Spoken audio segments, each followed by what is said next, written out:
The entire gym froze the moment the arrogant boxing coach started laughing.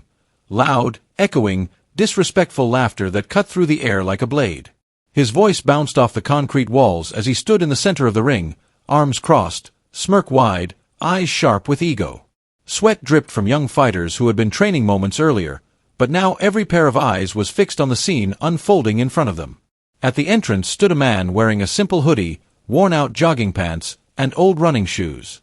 He didn't walk in with a camera crew, a flashy jacket, or gold chains like so many wannabe fighters who visited the gym.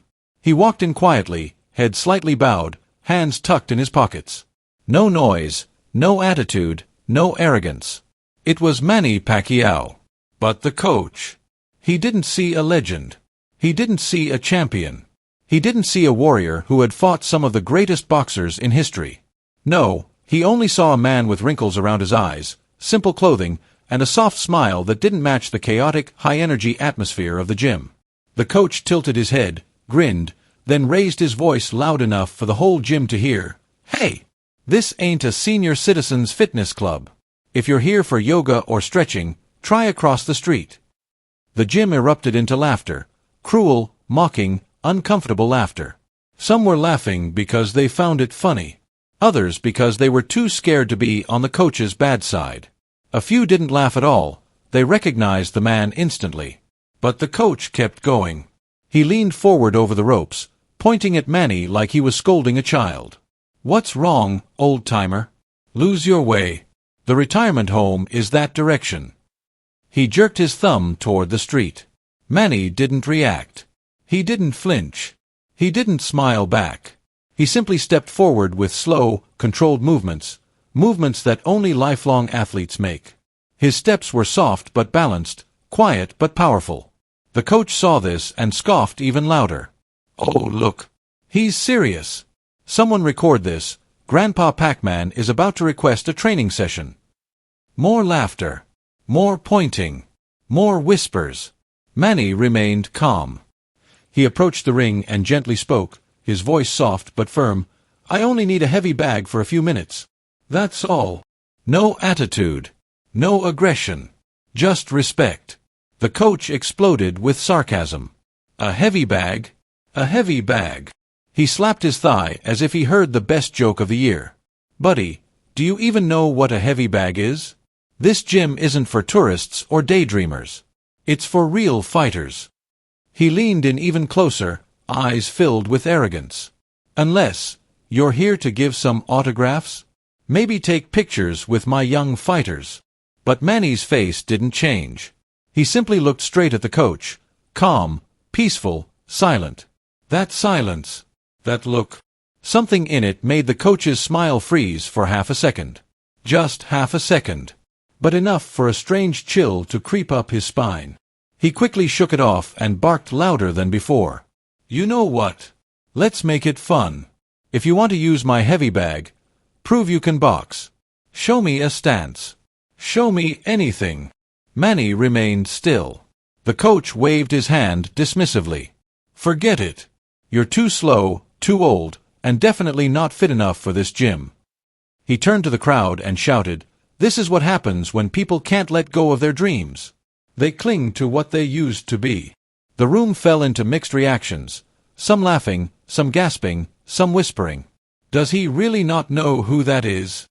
Manny's eyes stayed soft. His posture stayed relaxed. He didn't argue. He didn't defend himself. He only said 6 quiet words that cut deeper than any punch. "I don't want any trouble here."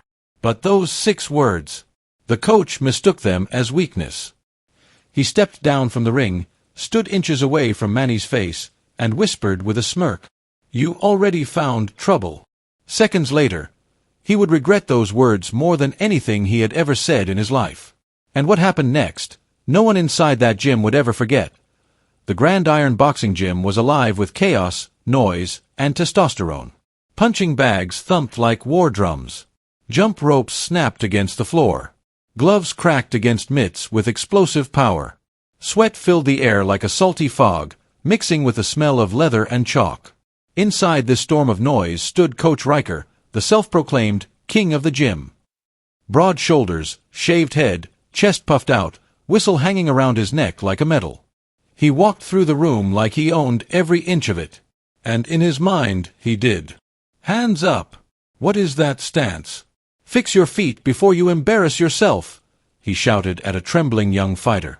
He snatched the boy's gloves, demonstrating exaggerated movements, showing off muscles with every punch. That's how a real fighter moves, he said loudly, ensuring every corner of the gym heard him. A group of teenage trainees watched him with wide eyes, not because they admired him, but because they feared him. Coach Riker was known for humiliating anyone who didn't meet his impossible standards.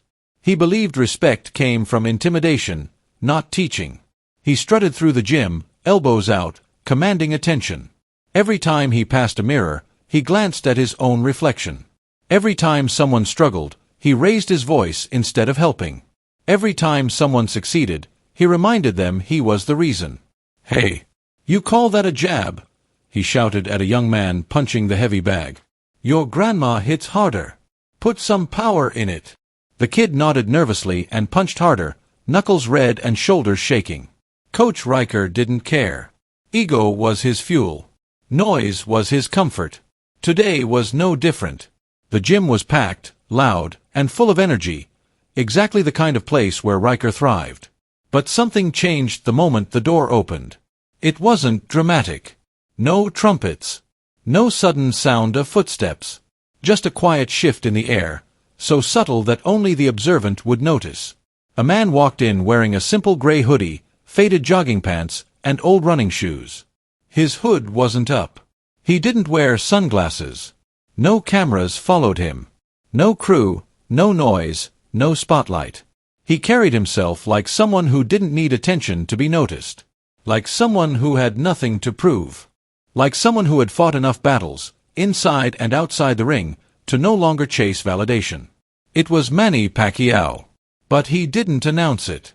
He didn't look around seeking recognition. He just quietly took in the room, his eyes scanning each corner with soft curiosity. His posture was relaxed. His hands were loose. Every step he took was controlled, balanced, smooth. A few older fighters blinked in shock. A few whispered to each other. One even elbowed his friend, pointing silently. But Coach Riker? He didn't notice. Or maybe, he didn't want to. He kept barking orders. "Faster! Move those feet! Don't waste my time!" Manny stood near the heavy bags, patiently waiting for a clear space. He didn't interrupt anyone. He didn't demand priority. He simply watched, with the quiet respect of someone who understands the language of boxing deeper than most. When the bag closest to him opened up, Manny stepped forward politely, approaching the coach with a soft smile. "Excuse me, sir," he said gently. "May I use the heavy bag for a couple of minutes?" Coach Riker didn't even look at him at first. He waved a dismissive hand, still yelling at his trainees. "Not now. We've got real fighters training here." That line cut through the air. A few trainees flinched. Some lowered their eyes. Others stared at Manny, baffled that the coach had just said that to him of all people. Manny didn't react. He simply nodded, maintaining his calm expression. After a moment, Riker finally turned around, annoyed that someone would dare interrupt his performance. He saw a short man, simple clothing, soft eyes, polite posture. Someone who didn't look like he belonged in a gritty gym like his. Riker smirked. "You want to use the bag?" he asked loudly, drawing attention from everyone around. Manny nodded once. The coach exaggerated a dramatic laugh. "You? Seriously? This place isn't for cardio warm-ups or casual visitors. This is a fighter's gym." Manny kept his voice even and respectful. "I only need a few minutes. I won't get in anyone's way." Riker stepped closer, lifting his chin with a mocking grin. "And why should I let you touch equipment my fighters use?"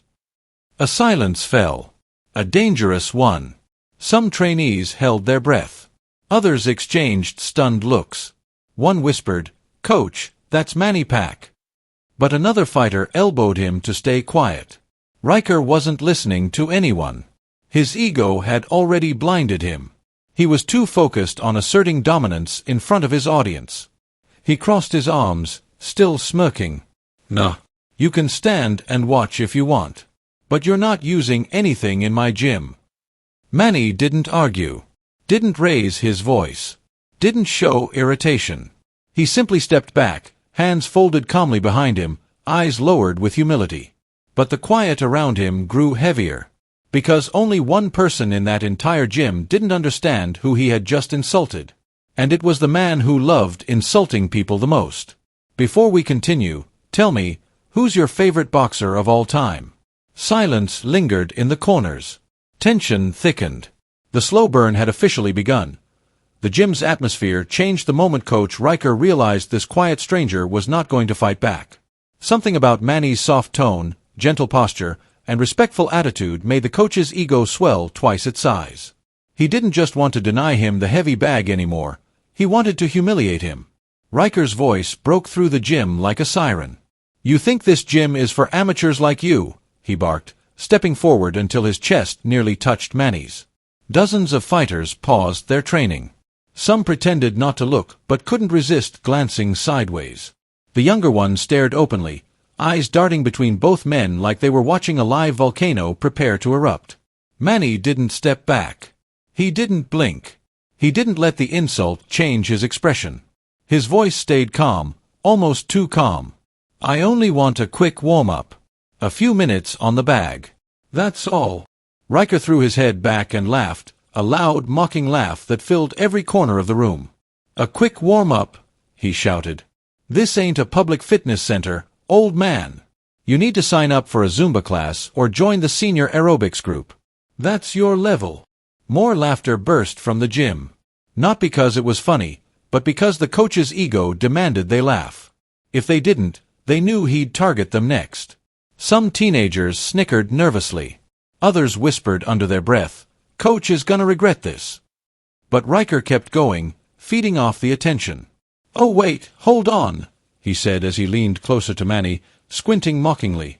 "You're supposed to be someone special, huh?" He tilted his head dramatically, pretending to think. "You look like someone I've seen before, on a cereal box maybe?" Laughter roared again. Then Riker snapped his fingers loudly, as if a sudden idea had struck him. "Oh, I got it. You're that guy. What's his name?"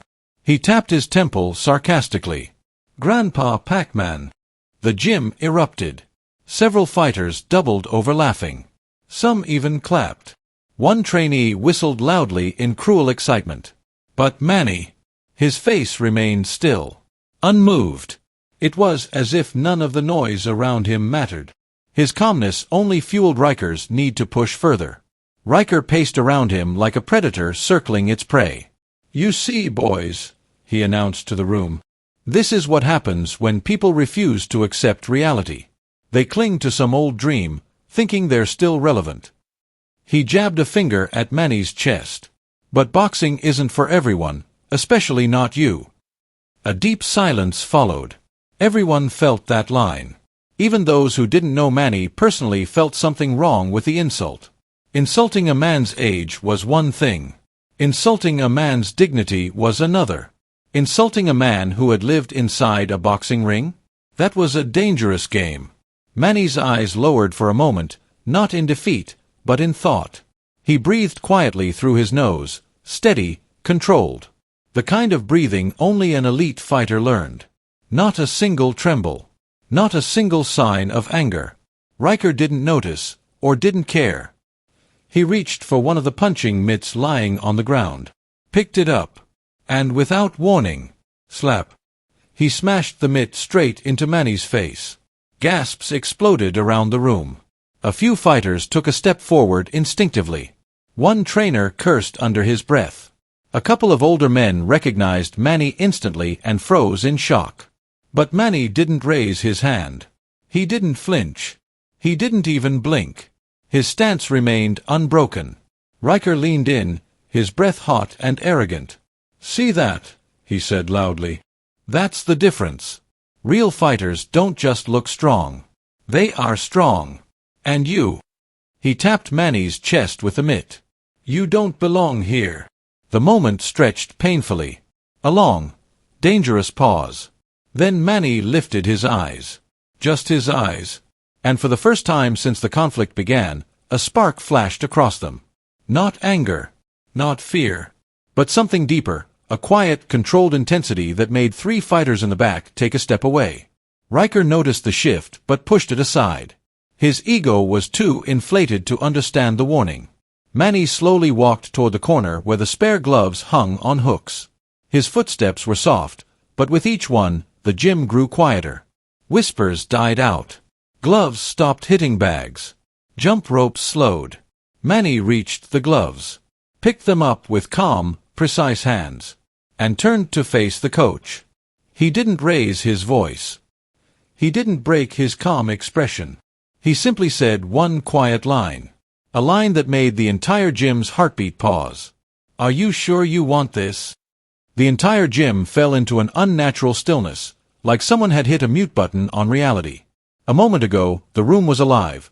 Gloves pounding bags, jump ropes slapping the floor, fighters shouting as they pushed through reps. But now, everything froze. Because the moment Manny Pacquiao stepped forward and said, "Are you sure you want this?" something inside the room shifted. The coach had his jaw clenched, still riding the high of his own ego, but the fighters? They saw something he didn't. The youngest fighter near the ring dropped his rope. Another guy paused mid-hook, the heavy bag swinging silently in front of him. Two women training in the corner exchanged stiff glances. Something about Manny's voice, its calmness, its confidence, its absolute lack of fear, told them this wasn't an ordinary old man being bullied by a loud coach. This was someone who knew exactly what he was capable of. Whispers spread like sparks across the gym. "Bro, he looks familiar. Wait, no way. Is that? That can't be him. Why would he be here?" A couple of older boxers, the ones who'd watched boxing for years, squinted hard at Manny's face. And then one of them whispered the name, barely audible, like he wasn't sure he should say it. "Pacquiao." The guy next to him inhaled sharply. No. Coach would have recognized him. That's impossible. But deep down, he wasn't sure. No one was sure. Meanwhile, Manny didn't defend himself, didn't explain, didn't correct anyone. He didn't need to. Instead, he walked quietly to the far side of the room, knelt down, and picked up a pair of hand wraps from a bench. Not fancy wraps. Not custom wraps. Just regular, faded gym cloth, like any fighter who walked in off the street. He sat on the bench and started wrapping his left hand. Slow. Controlled. Exact. Every loop around his knuckles was deliberate. Every pull of the fabric was clean and practiced. And that silence, the one that started with a whisper, began to spread outward until the entire gym felt like it was holding its breath. A fighter near the water cooler muttered, "Bro, the way he wraps his hands, that's not normal." His friend nodded, eyes widening. "That's pro-level. That's world champion style right there." The coach, still standing in the center of the gym with a smirk on his face, waved his hand dismissively.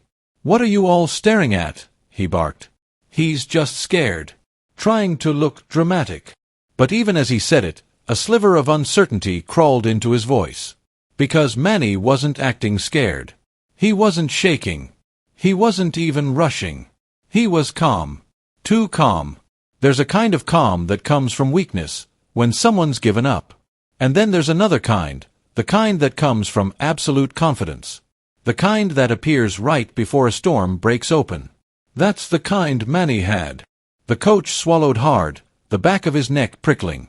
He clapped his hands loudly, trying to regain control. "All right. Enough staring. Get back to training." But nobody moved. Everyone's eyes were glued to Manny as he finished wrapping his left hand. Then he started on the right. Every second felt heavier than the last. A couple of fighters stepped back from the ring, instinctively creating space, as if something dangerous was about to happen and they didn't want to be in the blast zone. Finally, Manny stood up. He didn't puff his chest. He didn't posture. He didn't threaten anyone. He just tightened the Velcro on the end of the wrap and slowly rotated his wrists, checking the tension.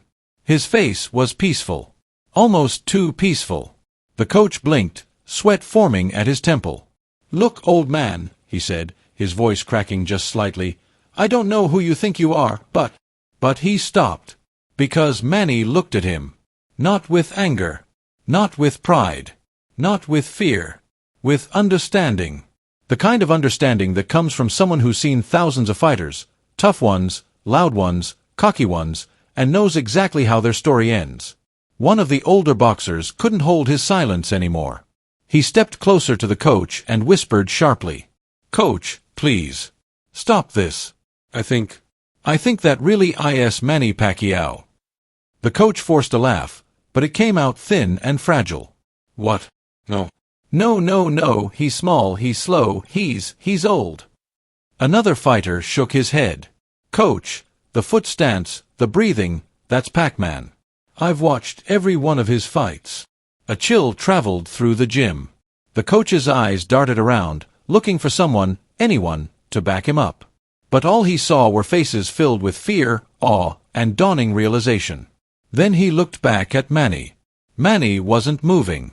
He was just standing there, waiting. The silence was suffocating now, pressing against the walls like rising water. The coach's bravado began to crumble. His voice trembled as he tried to speak. What are you planning to do?" Manny didn't answer. He simply stepped forward into the center of the gym, the sound of his foot touching the mat echoing like a warning bell. And that was the moment the coach finally understood. Something was wrong. Terribly, irreversibly wrong. But it was already too late. The storm he had summoned was standing right in front of him, calm, composed, and wrapped for war. The gym felt colder now. Every fighter stood still, watching as Manny Pacquiao stepped toward the ring. Not quickly. Not aggressively. Just calmly. Like a man stepping into a familiar place he had visited 1,000 times. The coach backed up instinctively as Manny lifted the ropes and slipped inside. His heart hammered. His mouth was dry. His confidence, the confidence he had been screaming with moments ago, evaporated. But he couldn't back down. Not in front of his students. Not in front of the entire gym. Not after calling him Grandpa Pac-Man. So he forced a grin, climbed into the ring, and tried to hide the shake in his hands. "All right," he said loudly, hoping the room didn't hear the waver in his voice. "Lesson time. Let's show this old man what real boxing looks like." But the fighters around the ring didn't cheer. They didn't clap. They didn't even move. They just stared, knowing they were about to witness something unforgettable. The bell wasn't rung. There was no need. The coach rushed forward with a wild jab. Manny tilted his head, just an inch, and the punch slid past him like wind. The coach threw a second jab. Manny stepped left. Clean. Silent. Perfect. A hook next. Big. Sloppy. Desperate. Manny didn't step back or block. He simply rotated his torso, letting the hook pass across the space where he had been standing milliseconds earlier. The coach stumbled forward, nearly falling. Gasps rippled through the gym. He didn't even touch him. Bro. He's not even trying. That movement, that's championship level. But the coach was too deep into his own pride to stop. He threw a flurry. 6 punches. 8. 10. Not a single one landed. Manny wasn't sweating. Wasn't breathing hard. Wasn't even blinking. He was calm. Effortlessly calm. Meanwhile, the coach's face turned red as he swung at the air, his breath becoming ragged. After just 10 seconds, his punches slowed. His shoulders sagged. His chest heaved violently, searching for oxygen. He dropped his hands, gasping. Wait. How are you?" Before he could finish, Manny stepped in. Just one step. The coach froze. Manny placed his right hand lightly against the coach's ribs, barely touching him, like he was marking a target. Then he exhaled softly, and delivered one gentle body shot. It wasn't angry. It wasn't violent. Just controlled power. Thump. The sound echoed through the gym. The coach's eyes went wide. His breath vanished. His knees buckled. He collapsed to the canvas, clutching his ribs. Not from injury, from shock. Pure shock. Because even at that soft power, the punch felt like electricity ripping through his body. One of the trainers screamed, "Coach! Coach!" But another trainer, older, wiser, stepped forward and whispered in awe. "That punch! Only one man punches like that." The room went dead silent. All eyes turned to Manny, now standing over the coach, hands still wrapped, breathing steady like he hadn't moved at all. The youngest fighter in the gym stepped back, jaw hanging open. That's Manny Pacquiao," he whispered. "The living legend." Another fighter dropped to one knee, overwhelmed. A woman near the ring covered her mouth, eyes filling with tears. Word spread through the gym fast, not as whispers now, but as full, stunned declarations. "That is Manny Pacquiao. Oh my God, we mocked a world champion. We disrespected a global icon." The coach, still on the mat, stared up at Manny with disbelief and humiliation flooding his face. You didn't tell me," he croaked.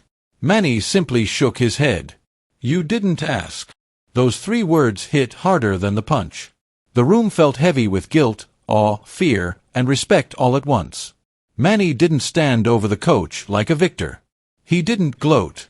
He didn't brag. He just turned to the fighters around the ring, the ones who laughed earlier, the ones who judged him by age, by size, by appearance, and said quietly, "Boxing isn't about how loud you are. It's about how much heart you carry." His voice echoed across the silent gym. The coach finally pushed himself into a sitting position, still holding his ribs, unable to look Manny in the eyes.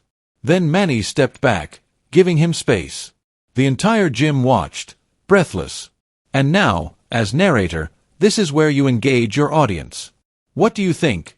Should Manny humble him further, or forgive him? The camera would freeze on the coach's terrified face. The room silent. Manny standing tall. A legend revealed. A bully exposed. A moment the gym would remember forever. The coach stayed on the canvas, one hand on his ribs, the other pressed against the floor as if the entire ring were spinning underneath him. His breaths were shallow, uneven, almost frightened. The room he once controlled with his shouting now felt like it belonged to someone else entirely. Manny didn't move for a moment. He simply watched the man, not with anger, not with pride, but with quiet understanding. Then Manny stepped closer and reached out his hand. "Come," he said softly. "Get up." The coach flinched at first, confused, unsure if this was another lesson about to unfold. But when he looked at Manny's eyes, he saw something he hadn't expected. Not revenge. Not dominance. Just compassion. Slowly, hesitantly, the coach took Manny's hand. Manny pulled him up with effortless ease. The coach felt the strength, real strength, not the loud, showy kind he used to intimidate the young fighters, but the kind rooted deep inside a man who had fought battles bigger than any gym could imagine. The entire gym was silent. Young fighters who just minutes ago were laughing now looked ashamed. Trainers who once worshipped the coach's ego now stood with their heads lowered. Everyone felt the shift. The pride that once filled the air had evaporated, replaced with a heavy mix of respect and realization. When the coach finally found his balance again, Manny stepped back so the man could stand on his own.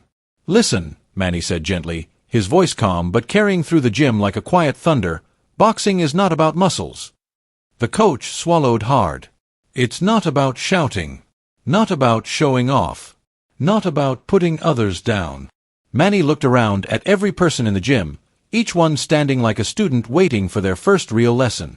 "It's about heart." The words hit the room like a clean punch. Simple, direct, undeniable. The coach felt his throat tighten. His pride, his armor, fell apart completely. He looked at the floor, ashamed of the man he had been just minutes ago. Manny didn't lecture him. He didn't insult him back. He didn't raise his voice even once. Instead, he quietly walked over to a heavy bag in the corner, the same one the coach bragged about tearing apart every morning. Everyone watched. Manny placed his hand on the bag first, feeling its weight, its density, its resistance. Then he stepped back, positioned his feet, took a slow breath, and threw one single punch. Just one. The sound exploded through the gym, a deep, powerful thud that echoed off the walls and vibrated through the floor. The chain rattled overhead. The bag swung violently, almost hitting the ceiling beam before swinging back like a pendulum out of control. Gasps spread across the room. The coach staggered backward. One fighter whispered, No way. Another muttered, that was one punch. Someone else said, he didn't even put full power into that. The gym was now filled with awe, not from a fight, but from the raw truth of what real mastery looked like. Manny didn't stand there and admire his punch. He didn't look around for applause. He didn't wait for the coach to praise him. He simply loosened his wraps, one hand at a time, calm and unhurried. The coach finally found enough courage to speak. I was wrong, he said, voice cracking. All this time, I thought shouting made me strong. Manny slung his hand wraps over his shoulder and gave a small smile. Real warriors don't shout, he replied. They listen. They learn. They stay humble. The coach nodded slowly, the weight of the moment settling into him. The fighters watched with wide eyes, understanding the lesson wasn't really about power, it was about character. Manny walked toward the exit. No camera crew. No crowd following him. No celebration. Just a quiet man with decades of experience in his footsteps and humility in his heart. When he reached the door, he paused for a moment. Without turning around, he said, train hard. Respect harder. The door opened. A slice of daylight spilled across the gym. And Manny Pacquiao walked out, leaving behind a silence filled with reflection, not fear. The coach stood there, hands trembling, watching the door close. For the first time in his life, he understood what strength truly meant. And everyone in that gym would remember that moment for the rest of their lives. Long after Manny Pacquiao walked out of the gym, the silence he left behind stayed heavy in the air. It wasn't the silence of fear. It wasn't the silence of shock. It was the silence of realization, the kind that settles deep into your chest and stays there. The fighters slowly returned to their corners, but they weren't the same people who had been laughing earlier. They weren't joking now. They weren't mocking anyone. Every young boxer in that gym kept replaying the last few minutes in their mind. The effortless dodges. The single body shot. The quiet power. The kindness at the end. One fighter whispered to another, we judged him before he even threw a punch. Another replied softly, we judged him before we even knew him. And that was the whole point. The coach stood still, eyes fixed on the heavy bag that was still swinging slightly from Manny's one punch. The echo of that strike hadn't just shaken the room, it had shaken something inside him. For years he believed strength came from volume, from intimidation, from being the loudest person in the gym. He thought superiority meant speaking over others, not listening to them. He mistook fear for respect. And today, all of that collapsed in just a few seconds. He remembered Manny's words. Boxing is not about muscles. It's about heart. That sentence replayed in his head over and over. The fighters gathered around him, waiting to see what he would say next. For the first time, he didn't bark orders. He didn't shout. He didn't puff out his chest. He simply looked at them and said quietly, we were all wrong today, especially me. A few of them nodded. Some looked at the floor. Others waited for him to continue. Strength isn't loud, the coach said, his voice cracking slightly. It isn't ego. It isn't attitude. It isn't showing off. Strength is control. Strength is discipline. Strength is humility. What you saw today is what a real champion looks like. The gym stayed quiet, every person absorbing his words. And remember this, he added, looking at each of them with sincerity he never showed before. The moment you think you're better than everyone else, that's the moment you stop growing. Those words were new coming from him. Because today, he wasn't teaching with arrogance, he was teaching with honesty. One young fighter raised his hand, hesitant. Coach, will he ever come back? The coach shook his head slowly, but not with sadness. He didn't need to stay, he replied. He already gave us what we needed. Because what Manny left behind wasn't a punch, or a victory, or a lesson in technique. He left behind a mirror, a reflection of what they could become if they chose humility over ego, respect over arrogance, patience over pride. The sun outside shifted, casting a slant of warm light through the gym's dusty windows. It fell onto the ring, the canvas still marked by the moment that changed everyone inside that building. Every person watching understood something fundamental. Respect is not something you give only to the strong. Respect is something you give to everyone, especially to those you underestimate. The fighters walked away differently that day, with quieter steps, with softer attitudes, and with a deeper understanding of what true greatness looks like. Because greatness doesn't announce itself. It walks in quietly. It asks politely. It speaks gently. And yet, it changes everything. As for the coach, he stayed behind long after everyone left. He sat on the edge of the ring, staring at the spot where he had fallen earlier. But this time, he didn't feel embarrassed. He felt grateful. Grateful that someone like Manny Pacquiao had stepped into his gym not to break him, but to open his eyes. He finally whispered to himself, "Real warriors never shout." And this is where the narrator speaks to the audience. If you believe arrogance destroys and humility inspires, if you believe real strength doesn't need noise, if you believe respect is the true mark of a champion, type respect in the comments. Because stories fade. Punches fade. Victories fade. But the lessons carried by humble champions? Those last forever.